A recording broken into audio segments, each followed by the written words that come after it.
Om Wilaheng Sekareng Bawono Langgeng. Om Swastiastu, Om Santi Santi Om. Titah ulun pujang koro oronggo lami. Anggon kita nyemeng persewati hambanting roko hangracut sukmo. Gawe kekiring kahyangan salendro wono. Kawah condro dibuka katyo kinepur-nepur. Jamur tipo moyak mayit. Titah ulun oronggo lawi. Soko kersani yang kirinoto kalamonto jeneng kita. Kapiji hanja keping Durandono ana ing kahyangan Salendra Bawono. Saranane jeneng kita kudu magut yudha ana ing ora-ora Mandala Yudha hanggrung kepi bumi aji. Jroning jeneng kita magut yudha ana ing ora-ora Mandala Yudha. Ing kuno jeneng kita bakal kabanjut kapapak para widodari bidodari kadherekake munggah ana ing kahyangan Salendra Bawono. Cukup titah ulun Ronggolawi, ulun Bathara Indra.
Ngantos kula wantun jugaraken anggen panjenengan semedi awit wonten kawigadosan kang badhe kula aturaken kalih panjenengan.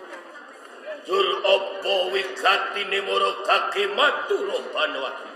Namung kula kepen ngaturaken ngawula saking Sang Dwita Ratu Kencana Wungu kunjuk kagem panjenengan Kang Mas Rawulan. Kasana saka Majapahit saka ngersa dalem Sang Dwita Ratu Sri Supa Siti Kencana Wungu. Leres Kang Mas Rawulan. Ora kaki aturna Banowati. Monggo Kang.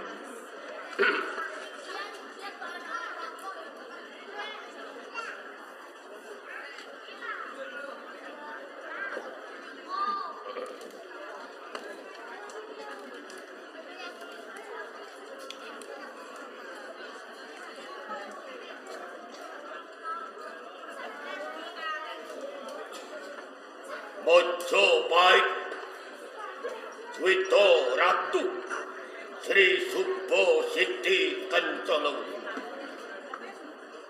Atas nama panguwasa ing Majapahit hangengeti hangrimbang hamutosake saha hamini sudha minangka dadi senopati agung ing Kraton Majapahit marang titah Ronggolawe Adipati Tuban. ingkang supaya wirat memalaning praja kang den timbulake adipati Blambangan Guru Bisma Minak Jinggo Mojopahit Sri Suba Siti Kencana Wungu.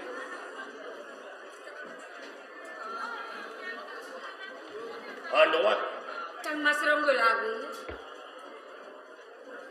lumantar nawala Panguwasa Mojopahit Sang Dwita Ratu Prabu Sri Suba Siti Kencana Wungu milisudha marang Ronggolawi minangka senopati Manggoluyudagung Mojopahit ingkang nampa jejeblahan merak memalaning praja kang den timbulake lan umbaran Minak Jinggo Guru Bisma Adipati Blambangan. Kula kang Kyai Ronggolawi netepi darmaning prajurit lan senopati Mojopahit arsa magot yugana ing rananggana mapak marang kritane Guru Bisma Minak Jinggo ing medan loko.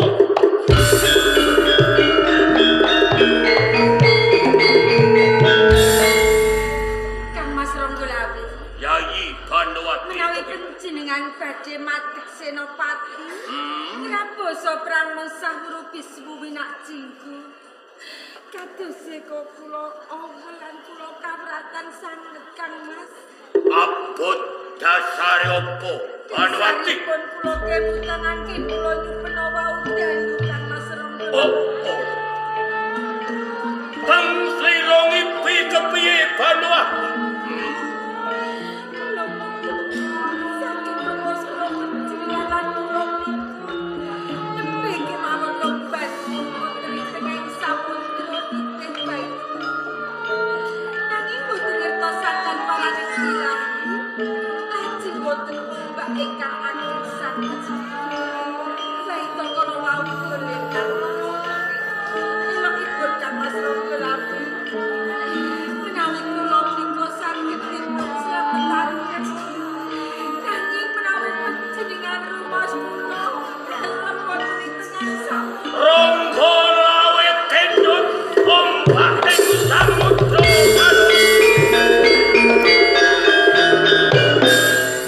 Kula ajri ketalan panjenengan. Awit panjenengan menika garwa Ganowati cukup. Sira aja kageden penggagas. Kageden penggagas kuwi dalaning loro. Paran dene loro. Tonto Ganowati. Sajadian sing tok aturake. Kuwi mung tumiba ana ing jagating pangipen. Mimpi kuwi kembange wong tuwa. Ora kitang ipen uga bisa tumus dadi kasunyatan. Sinebut ipen kadoro dasih utawa ipen opo tajem. Pomo dipomo Ganowati. Kon mungipi tinemune ipen kang puspa tajem tegese. Ipen kang bakal tumus dadi kasunyatan. Ronggolawi kudu mati ana ing medan loko. Teges Ronggolawi netepi darmaning satriya tama lelabuh barang bumi aji ing kraton Mojopahit. Tangku aja sira netesake waspati ben Bantala. Jalaran Ganowati kae garwa prajurit. Bareng sira wangsa pati kepara dengarsa wangsawati. Sandika dawuh kanjeng.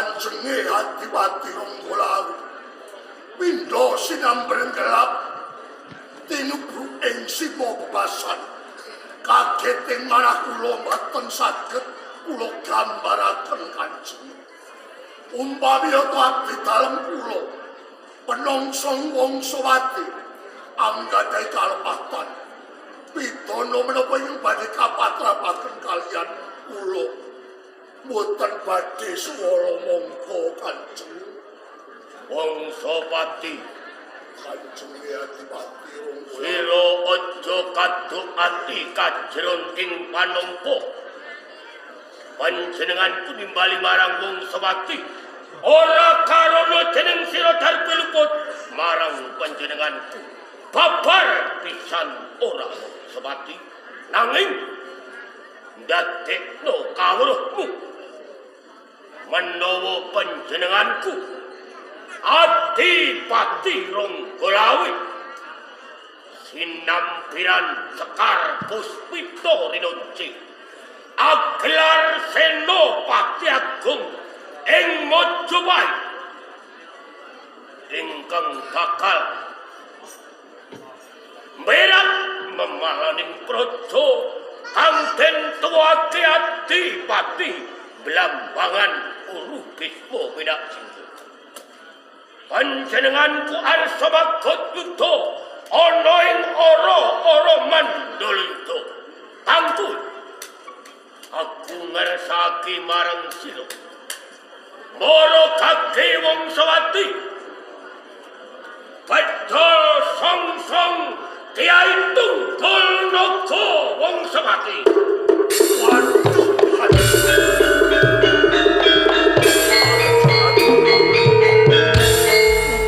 Pejana kula nderek Kanjeng Adipati Wangsawati boten kok ateges abdi dalem kula pun Wangsawati nyantolani mewah badal dawuh dalem mapan boten Kanjeng iya nanging katuran pirsa Kanjeng mbok bilih dinten sak mangke ngepasi dinten taliwangke menawi Kyai Songsong Tunggul Naga kabedol saking Plangkan Pusaka Kadipaten Tuban badhe nemahi brupa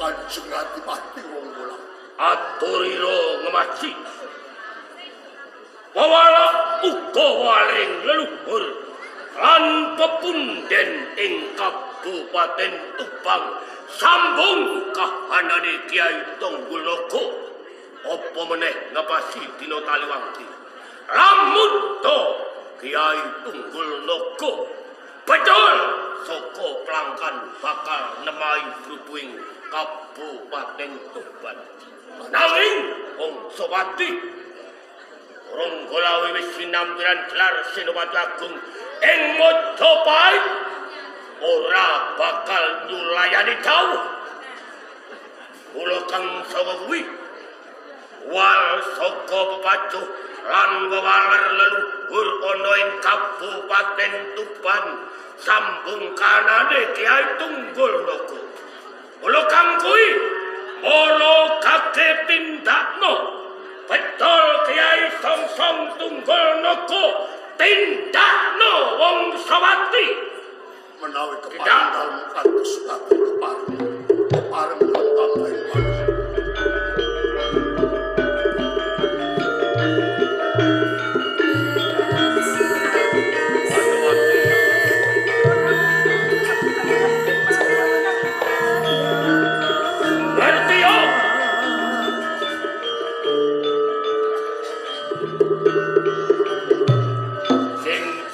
prajurit kae ora darbe keluarga sing duweni prajurit kae negara lamun negara mbutuhake marang karyaning prajurit keluarga kuwi dudu sapa tunggu lan pangestu Panuwati. Wongsopati katinggalan kula Kanjeng.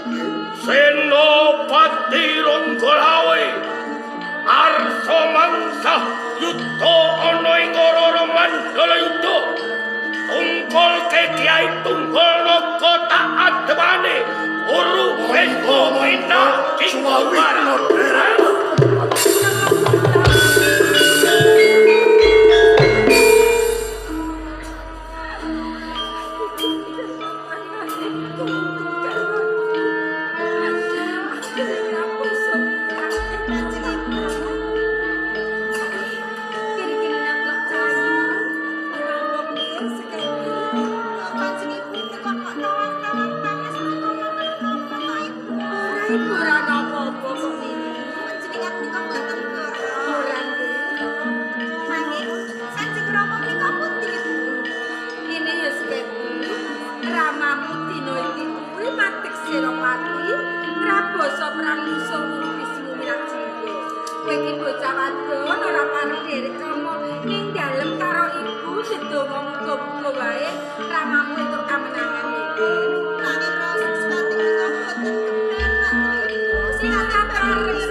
Duh Kanjeng Adipati Ronggolawe pepunden kula.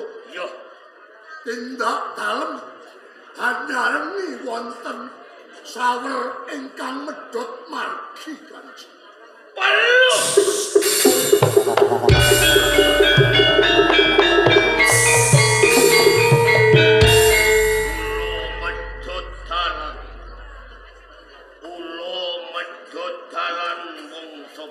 Leres Kanjeng, Lepas Ronggolawe arsa maju perang ana ing medan loko. Kae pralambang apa Wongsopati? duh Kanjeng Adipati. So adakanipun menawi wonten priyaga luhur ingkang katemben tindakan lajeng merepeki wonten sawer ingkang medhot margi. Menika werdinipun badhe nemahi bilai. Wongsopati!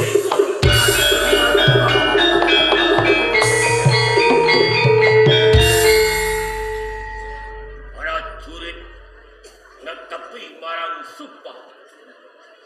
Lilo mati depani bumi. Lilo mati depani bumi aji. Ing Mojopahit ora mundur, bancut, bancut,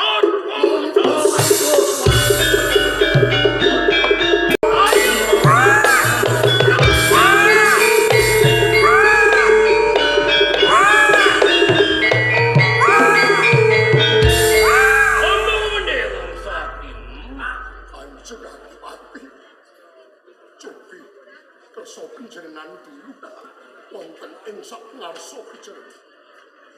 Menika wonten peksi gagak ingkang sesamberan wonten ing angkasa Kanjeng. manuk kakak.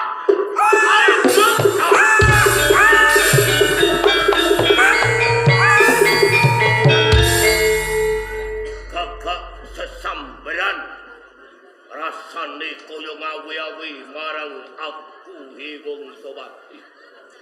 Kae pralambang kepiye Wongsopati? Menika sasmitanipun menawi wonten peksi gagak sesamberan wonten ing angkasa hanyarengi tindak dal badhe nemahi bebaya. Aye!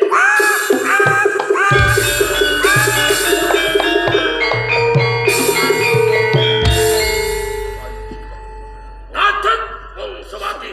Kok Kanjeng saya Sumbahing prajurit utang kabarangake atur kasawrake rawe rawe lantas malah